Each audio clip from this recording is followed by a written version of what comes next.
គឺជាបាក់សីប្រមាញ់មួយប្រភេទដែលមានឈ្មោះថា Crown Angle Crown Angle គឺជាបាក់សីប្រមាញ់ដ៏ខ្លាំងមួយដែលរស់នៅក្នុងព្រៃក្រាស់ៗនៃទ្វីបអាហ្វ្រិកហើយវាត្រូវបានគេចាត់ទុកថាជាបាក់សីឥន្ទ្រីដែលមានកម្លាំងប្រមាញ់ខ្លាំងបំផុតមួយនៅក្នុងពិភពលោកបើប្រៀបធៀបទៅនឹងទំហំខ្លួន Crown Angle មានរូបរាងស្រស់ស្អាតមានរោមលើក្បាលដូចជាមកុដដែលជាមូលហេតុធ្វើឲ្យវាមានឈ្មោះថា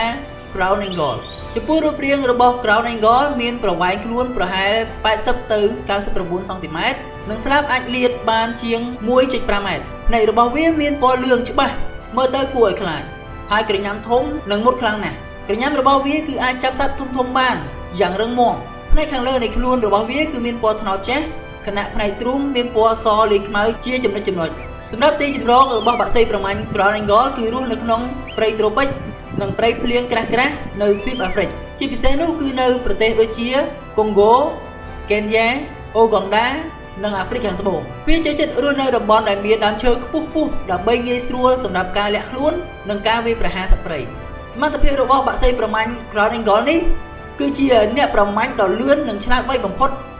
វាអាចហោះហើរបានយ៉ាងស្ងៀមស្ងាត់កាត់ព្រៃក្រាស់ៗបានហើយវាក៏អាចប្រហារភ្លាមៗពីលើមែកឈើផងដែរចំពោះសត្វដែល Crown Angle ប្រមាញ់គឺមានដូចជាស្វាកណ្ដុរព្រៃក្តាន់តូច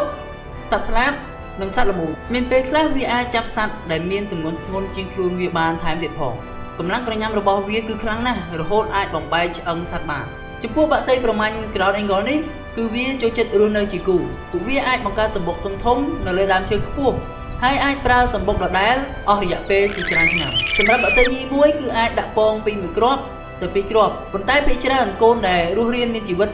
មានតែមួយប៉ុណ្ណោះចំពោះសម្លេងរបស់ Crown Angle គឺមានសម្លេងខ្លាំងនិងឮបានឆ្ងាយនៅក្នុងព្រៃវាប្រើសម្លេងដើម្បីហៅគូនិងការពារដែនដីរបស់ខ្លួនចំពោះបក្សីប្រមាញ់ Crown Angle នេះគឺមានតួនាទីសំខាន់ក្នុងការគ្រប់គ្រងចំនួនសត្វតូចៗក្នុងព្រៃ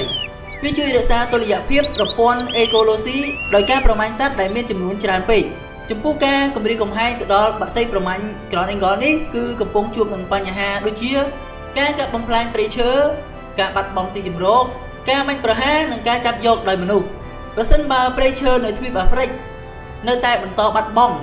បក្សីដ៏អស្ចារ្យនេះគឺអាចនឹងមានចំនួនថយចុះយ៉ាងខ្លាំងនាពេលអនាគតចំពោះភាពតាក់ទាញរបស់បក្សីប្រមាញ់ Crown Angle នេះគឺ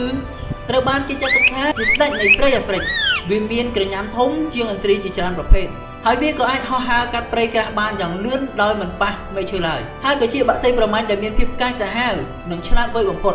បក្សីប្រមាញ់ Crown Angle គឺជាបក្សីប្រមាញ់ដ៏អស្ចារ្យដែលបង្ហាញពីកម្លាំងភាពរហ័សរហួន